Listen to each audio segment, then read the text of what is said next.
Welcome back to Disaster Warning. Over the past 24 hours, northern China has been struck by one of the most severe and wide-reaching weather events in recent memory. An extraordinarily powerful storm system driven by fast-moving cold fronts and intense atmospheric instability has carved a path of destruction across a vast swath of the country. The storm brought hurricane-force winds exceeding 150 kilometers per hour, relentless torrential rains that flooded entire districts, and sudden, drastic temperature drops that shocked residents and overwhelmed local infrastructure. From the bustling capital of Beijing to the windswept steppes of Inner Mongolia, and stretching through major urban and rural regions including Tianjin, Hebei, and Liaoning, this extreme weather event has paralyzed daily life. Trees were uprooted, traffic signs torn from the ground, vehicles submerged or overturned, and power lines snapped, leaving millions in the dark. Transportation networks have collapsed, with hundreds of flights cancelled, rail lines suspended, and roads rendered impassable due to flooding, debris, or structural collapse. Emergency services are stretched to their limits, racing against time to respond to distress calls, clear roads, and restore critical utilities. Entire communities are being evacuated, public events shut down, and infrastructure pushed to the brink. In some mountainous and coastal regions, the situation has escalated to catastrophic levels, with reports of tornadoes, landslides, and rising casualties. Stay with us as we take you through the unfolding crisis region by region, highlighting the most affected areas, sharing the voices of those on the ground, and providing the latest information on rescue operations, government responses, and what may lie ahead in the coming hours. This is Disaster Warning, and this is one storm the world cannot ignore. In Beijing, one of the world's most populous and bustling cities, people woke up in panic to a chaotic scene not seen in many years. The storm, with winds of up to 150 kilometers per hour, swept away everything in its path. Many old trees were uprooted and fell across the road, causing serious congestion on many major traffic routes. Traffic signs, lamp posts, and even corrugated iron roofs were blown away by the wind, turning ordinary streets into battlefields with debris scattered everywhere.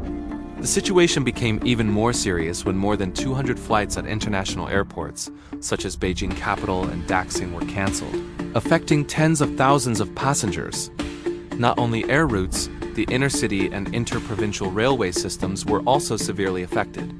Many high-speed railway lines were forced to temporarily suspend operations due to concerns about landslides and the risk of falling trees, seriously affecting the travel of people in and out of the city. In the face of the complex and dangerous weather developments, the Beijing government quickly raised the weather warning level to orange, the second highest level in the national emergency warning system. People are advised to stay indoors, avoid unnecessary trips, and prepare for natural disasters. Public parks, historical sites, museums, and outdoor tourist attractions are closed. All large-scale events, including festivals, concerts, fairs, and mass gatherings, have been postponed or cancelled to ensure absolute safety for the community. Meanwhile, rescue forces, traffic police, and public service workers have been urgently dispatched to hotspots to handle fallen trees, assist with evacuation, and initially overcome the consequences. However, local authorities warned that this extreme weather could continue in the coming days, and people need to stay calm and actively monitor the latest announcements from authorities. Not only the inner-city area, but also the suburban districts and mountainous areas around Beijing suffered severe consequences from this historic storm. Localities such as Yanqing and Huairu, which are located in rugged terrain with little protection, became the epicenter of the fierce destruction. Here, strong winds exceeding 32 meters per second, equivalent to level 11 on the Beaufort scale, toppled a series of high-voltage power poles, tore off roofs, tore off corrugated iron roofs, and made many solid structures unable to stand. Dozens of houses were severely damaged, and many inter-village roads were blocked by fallen trees and landslides. In particular, in rural and remote areas, the power grid system could not withstand the combined weight of strong winds and heavy snow, causing a series of power lines to fall, causing widespread power outages.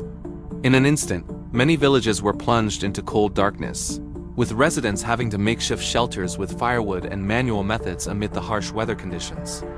In response to the emergency, the Beijing government mobilized more than 3,000 rescue workers, divided into working teams to urgently inspect infrastructure, restore power, and clear major routes blocked by fallen trees. rocks, and heavy snow. Rescuers had to work through the night in harsh weather conditions, with strong winds and plunging temperatures. Despite the quick response, the government acknowledged that repairing the damage in the suburbs and mountainous areas would take longer, due to complex terrain and difficult access. Residents in these areas were advised to stay put, maintain contact with local authorities, and prepare for possible worsening developments in the coming days. The violent storm was not limited to northern China but quickly spread to the southern region, causing serious consequences in many coastal provinces.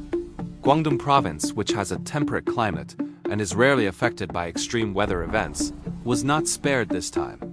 In Zhangwan City, a powerful tornado suddenly swept through, creating a chaotic and desolate scene. The tightly coiled, strong whirlwind destroyed many industrial plants, causing them to collapse or be severely damaged. Vehicles, including many cars, were overturned, blown away, or smashed into pieces by the wind like toys. The incident killed at least 5 people and injured more than 30 others, most of whom were working or living near the area hit by the tornado. Rescue teams were immediately dispatched to evacuate those still trapped and provide emergency care to those who were seriously injured. Local authorities also quickly set up support and damage assessment centers, coordinating with police, medical, and military forces to ensure security and provide timely support to the people. However, many areas are still isolated due to damaged roads and power outages, making rescue work difficult. The sudden appearance of the tornado in Guangdong is a clear warning of the increasingly severe weather in the region, requiring the authorities and people to be more vigilant and better prepared for unusual climate changes in the near future. In Hunan Province, continuous heavy rains have triggered a series of serious landslides, especially in the city of Hangyan. As of midday, at least 15 people had died and 21 were still missing. Rescue workers worked through the night, searching for survivors in the rubble and mud. The situation was even more dire in Jinsha, where more than 1,000 road collapses were reported, isolating many communities and making rescue efforts extremely difficult. Schools and community centers were used as emergency shelters, with thousands of families forced to evacuate due to flooding and damaged homes. In coastal Fujian Province, local authorities have ordered the evacuation of nearly 300,000 people due to concerns about flash floods and strong winds. In the city of Pushin, strong winds blew away rooftop solar panels, sending panels flying onto the streets like shrapnel, posing a serious danger to residents.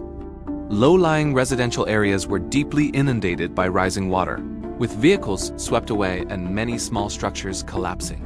Rescuers had to use inflatable boats and specialized equipment to rescue people from rooftops and second floors of flooded buildings. We sincerely thank you for accompanying the Disaster Warning Program in today's newsletter. We will continue to update all information about the storm's developments and relief efforts. We hope that the tireless efforts of the rescue team and the cooperation of the community will help everyone quickly overcome this difficulty. We wish you safety and peace. See you in the next newsletter.